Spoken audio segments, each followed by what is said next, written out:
Bismillahirrahmanirrahim. Assalamu alaikum. This is Sir Ashar Ali Sheikh and students, welcome to all of you on our YouTube channel Sir Ashar Ali. और student, जैसा कि आप अपनी screen पर देख सकते हैं कि सर अशर्स ऑनलाइन एकेडमी की जानिब से first year chemistry MCQ lecture chapter number 1, जिसमें जो हमारा टॉपिक है वो है एम्पेरिकल और मॉलिक्यूलर फार्मूला। क्वेश्चंस को स्टार्ट करने से पहले, MCQs को स्टार्ट करने से पहले स्टूडेंट, मैं इस MCQs जो वीडियोस हैं, जो लेक्चर्स हैं, इनकी अहमियत को मैं आपके साथ वाज़े कर दूं कि इस साल कोविड-19 की कंडीशन की वजह से जो चांसेस हैं पूरे ऑल ओवर पाकिस्तान में, वो MCQ बेस्ड पेपर के चांसेस बढ़ते चले जा रहे हैं। और अगर MCQ बेस्ड पेपर ना भी हुआ तो इसके अलावा जो इस MCQs लेक्चर्स की जो अहमियत है वो इतनी है कि स्टूडेंट आपके पास, आपने जस्ट सिर्फ और सिर्फ इन वीडियोस को देखना है। इसके बाद जो आपका पूरा पेपर है, कुछ पेपर्स में आपके अबाउट 20 जो है वो MCQs का पार्ट होता है, कुछ पेपर्स में जो स्टूडेंट आपके पास वो 17 MCQs हैं, कुछ पेपर्स में आपके 18 MCQs भी आते हैं। तो इट मीन्स कि जिन पेपर्स में आपके पास 20 MCQs है तो 20%, कुछ पेपर्स में 17% की अहमियत है, कुछ पेपर्स में 18% की अहमियत मौजूद है। इवन आपके जो प्रैक्टिकल एग्जाम्स होते हैं, प्रैक्टिकल एग्जाम्स के लिहाज से और कंपेयर करें अगर हम करें उस ही पेपर के MCQs को, तो MCQ पेपर की परसेंटेज ज़्यादा होती है। इवन उसके प्रैक्टिकलिज्म जो पेपर्स होते हैं उनकी अहमियत थोड़ी कम हो जाती है बाय परसेंटेज के लिहाज से। और एक मज़े की बात यह है कि एक जो एनालिसिस जो पास्ट ईयर से मैंने किया वो ये किया है कि भाई जिन स्टूडेंट्स की भी परसेंटेज अबाउट या सब्जेक्ट स्कोर 95, 97 या 98 या 90 प्लस होता है, उनके MCQs हमेशा जो है वो पूरे के पूरे सही रहते हैं। और कॉपी जब चेक होती है तो एक काफ़ी अच्छा जो है वो इम्पैक्ट जाता है जो चेकर होता है उसके ऊपर। तो स्टूडेंट, आपने भी अपने MCQs को अच्छा करना है, आपने सिर्फ और सिर्फ इन लेक्चर्स को गौर से सुनना है और इसको सुनने के बाद इसकी प्रैक्टिस भी करनी है, ताकि आपके लेक्चर्स सुनने के बाद आपकी जो पावर ऑफ सॉल्वेशन जो है वो MCQs की वो मज़ीद बढ़ जाए। और ये जो है आप लोगों को इंशाल्लाह आने वाले सालों में आपका जो MD कैट और ECAT के लिए आप जब प्रिपरेशन करेंगे उसमें भी आपके लिए जो है वो मददगार साबित होगा। पहला जो MCQ स्टूडेंट वो है the empirical formula of the compound is CH2O and the molecular formula for it. तो स्टूडेंट, आपके पास यहाँ पर जो है क्वेश्चन में एम्पेरिकल फार्मूला दिया गया है, कंपाउंड का जो एम्पेरिकल फार्मूला है वो है CH2O और उसका मॉलिक्यूलर फार्मूला आपको बताना है। तो स्टूडेंट, यहाँ पर आपने क्या करना होता है कि आप n की वैल्यू निकालते हैं, लेकिन n की वैल्यू कैलकुलेट करने के लिए आपके पास मॉलिक्यूलर फार्मूला मास का मौजूद होना ज़रूरी है, जबकि इस क्वेश्चन में मॉलिक्यूलर फार्मूला मास आपके पास मौजूद नहीं है। तो स्टूडेंट, इस क्वेश्चन को सॉल्व करने की ट्रिक और टेक्निक क्या है ये मैं आपके साथ ज़रूर शेयर करूं, क्योंकि जाहिर है जब आपने MCQ बेस्ड आपका पेपर आना है या MCQ आपको सॉल्व करना है तो आपको ट्रिक्स एंड टेक्निक्स पता होने चाहिए, चाहे आप MD कैट ECAT के जब आप आगे जाएंगे तो उसमें भी आपकी चीज़ें हेल्प आपको जो है वो प्रोवाइड करेंगी। तो जब स्टूडेंट आपके पास एम्पेरिकल फार्मूला क्वेश्चन में गिवन हो, मॉलिक्यूलर फार्मूला फाइंड आउट करना हो और एम्पेरिकल फार्मूला सिर्फ दिया गया है, मॉलिक्यूलर फार्मूला मास नहीं दिया गया, तो इस क्वेश्चन में आपने क्या करना है, सिंपल आपने जो है वो स्टैंडर्ड जो एम्पेरिकल फार्मूला दिया गया उसका आप रेशो लिख दें। इन स्टैंडर्ड जो एम्पेरिकल फार्मूला आपको दिया गया है वो दिया गया स्टूडेंट CH2O, जिसमें जो रेशो आपके पास है वो स्टूडेंट है कार्बन का 1, आपके पास ऑक्सीजन का, आपके पास हाइड्रोजन का जो है वो 2 दिया गया है और ऑक्सीजन का जो है वो 1 दिया गया है। अब जो भी स्टूडेंट आपके पास इसका आंसर होगा वो इसका मल्टीपल होना चाहिए, जैसे 1 2 हो गया 2, यानी इस पूरे के पूरे जो स्टैंडर्ड है इसको आपने 2 से मल्टीप्लाई करना है, 3 से मल्टीप्लाई करना है, 4 से मल्टीप्लाई करना है, ठीक है। तो जब इस पूरे स्टैंडर्ड को 1:2:1 को जब मैं 2 से मल्टीप्लाई करूँगा तो इसका मेरे पास जो आंसर आएगा वो आएगा 2:4:2, और अगर 3 से मल्टीप्लाई करूँगा तो इसका जो आंसर आएगा वो आएगा 3:9:3 इसका आंसर आएगा। और अगर मैं इसको 4 से 5 से मल्टीपल करता चला जाऊँ तो मेरे पास और मजीद आंसर्स चलते चले जाएंगे। तो ऑप्शन ए में स्टूडेंट आपके पास जो है वो दिया गया CH2O। बहुत सारे स्टूडेंट इसमें गड़बड़ कर देंगे कि एम्पेरिकल फार्मूला जो है वो मॉलिक्यूलर फार्मूला बना देंगे इसको भी, तो स्टूडेंट ये जो है नहीं है आपके पास। कुछ ही कंपाउंड्स स्पेसिफिक होते हैं जिसमें एम्पेरिकल मॉलिक्यूलर फार्मूला सेम होता है और वो यूजुअली तौर पर जो है वो सिर्फ और सिर्फ 2 एलिमेंट्स पर कंसिस्ट होते हैं, यूजुअली तौर पर यानी आम तौर पर, ठीक है। और आपके पास जो दूसरा ऑप्शन है, अगर यानी कि स्टूडेंट आपके पास इनमें से कोई भी ऑप्शन मैच नहीं करता है, इनमें से कोई भी रेशियो जो हमने मल्टीपल निकाला है वो उसमें से गिवन ऑप्शन में किसी में भी मैच नहीं करता, तो हम फिर ऑप्शन ए को जो है वो करेक्ट लिख लेंगे, यानी एम्पेरिकल मॉलिक्यूलर फार्मूला दोनों सेम है। लेकिन अगर इन गिवन ऑप्शन में से कोई एक भी ऑप्शन आपके पास जो वो स्टूडेंट आ जाता है तो ये आपके पास राइट आंसर होगा।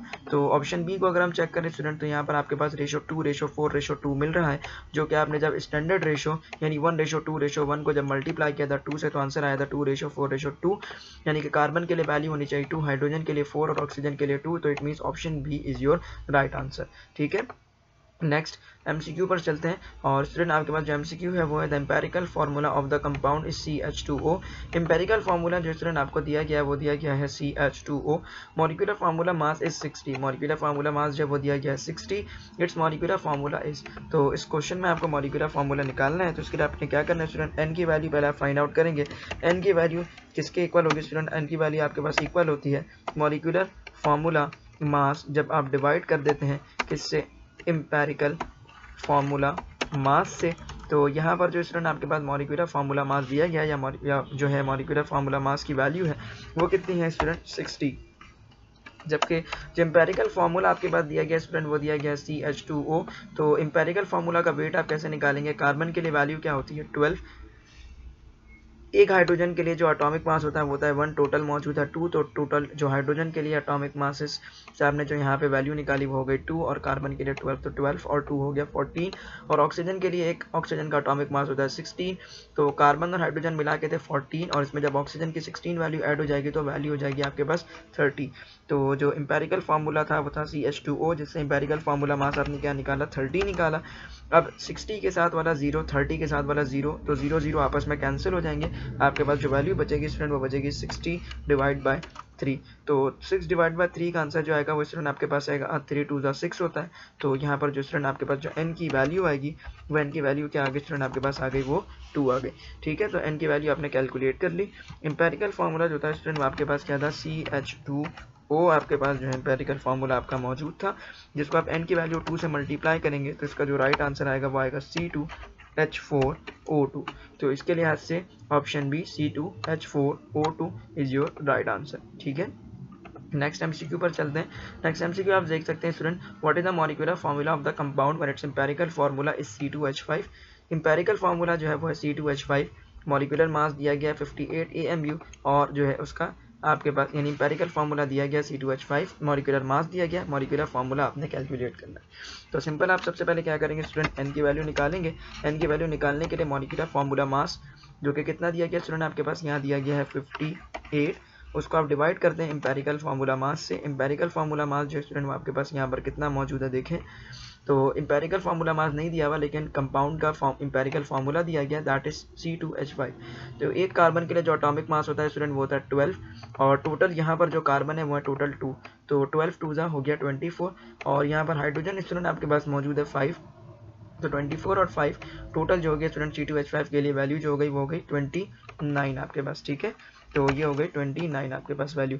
तो n की वैल्यू जो है 58 को जब हम 29 से डिवाइड करेंगे स्टूडेंट, तो एक चीज़ आपको बताऊं कि 29 को जब आप 2 से मल्टीप्लाई करते हैं तो इसका जो आंसर आता है आपके पास स्टूडेंट वो क्या आता है, तो स्टूडेंट इसका जो आंसर आता है वो आता है आपके पास 58, यानी 29 2 होता है 58। तो n की वैल्यू 58 को जब हम 29 से डिवाइड करेंगे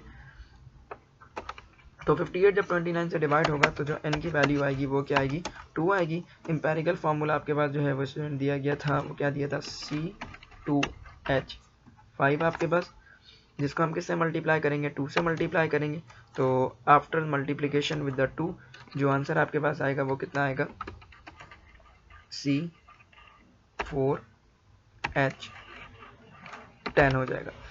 तो कौन सा ऑप्शन आपके पास करेक्ट हो गया स्टूडेंट, आपके पास C4H10 मतलब option D is your right answer.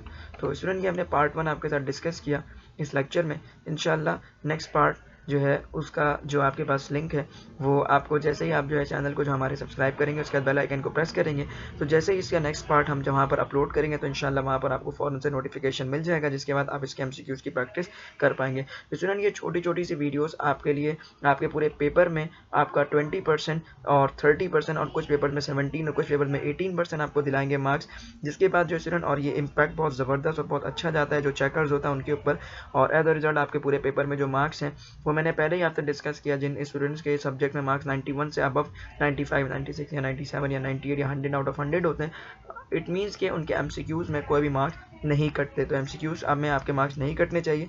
Video को लाइक ज़रूर कीजिए, शेयर कीजिए, चैनल को सब्सक्राइब ज़रूर कीजिए, बेल आइकन को प्रेस कीजिए। जज़ाकल्लाह, अल्लाह हाफ़िज़।